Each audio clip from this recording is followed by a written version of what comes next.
Para sa akin, yung performance ng McDonald's fries is 5 stars.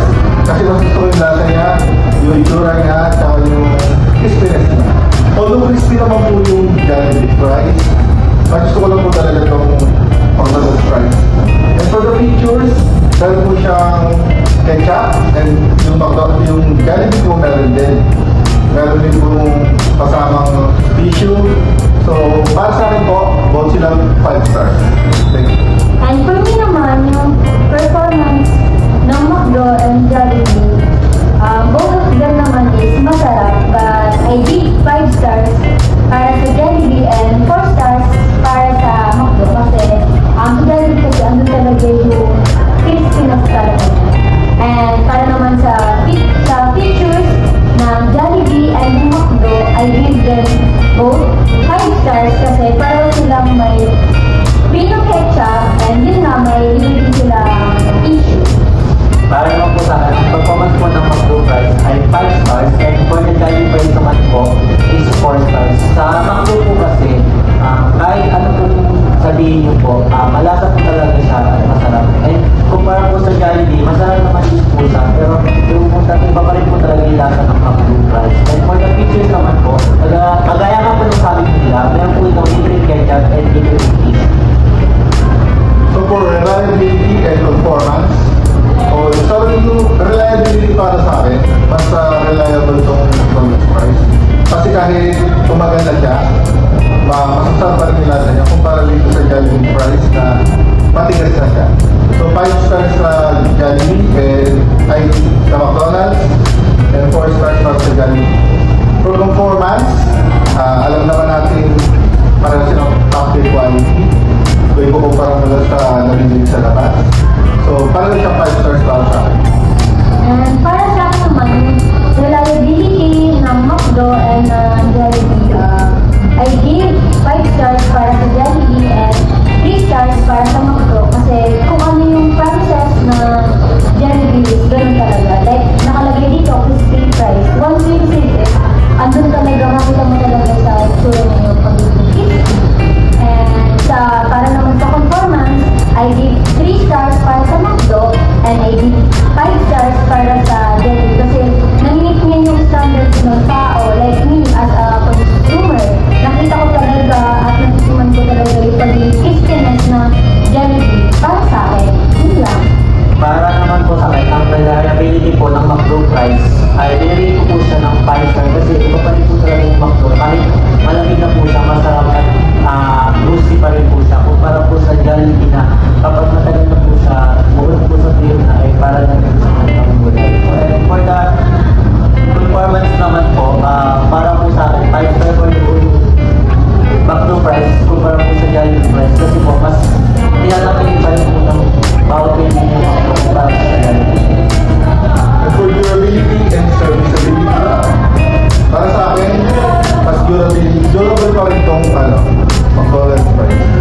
Kasi sabi nga namin kanina, kahit malamig na siya, masarap pa rin siya. Kumpara mo sa Jollibee fries, natutulis talaga siya. So 5 stars para sa McDonald's and 3 stars para sa Jollibee.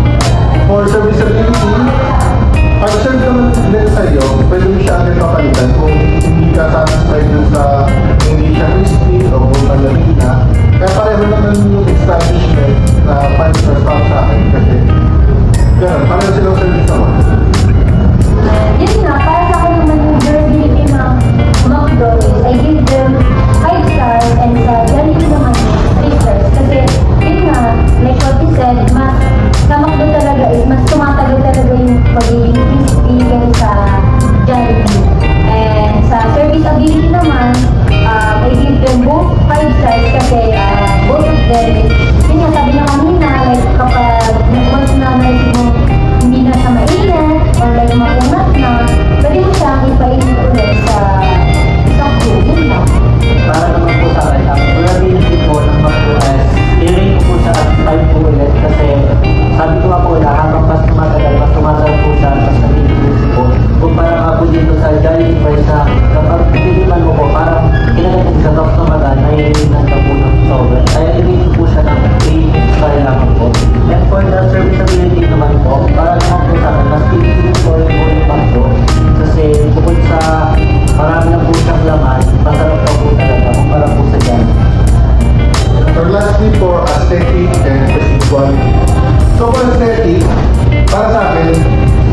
Jollibee fries, sa una, mas mukha siyang crispy. So, mas mataas para sa akin yung Jollibee for aesthetic. So, I give them 5 stars. So, for the McDonald's fries, I give them still 4 stars kasi maganda rin talaga siya and aesthetic din sila.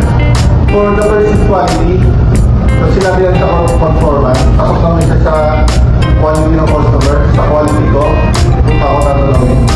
So, 5 stars po sa akin para sa Jollibee fries and 4 stars para sa McDonald's fries. Ay, Jollibee fries.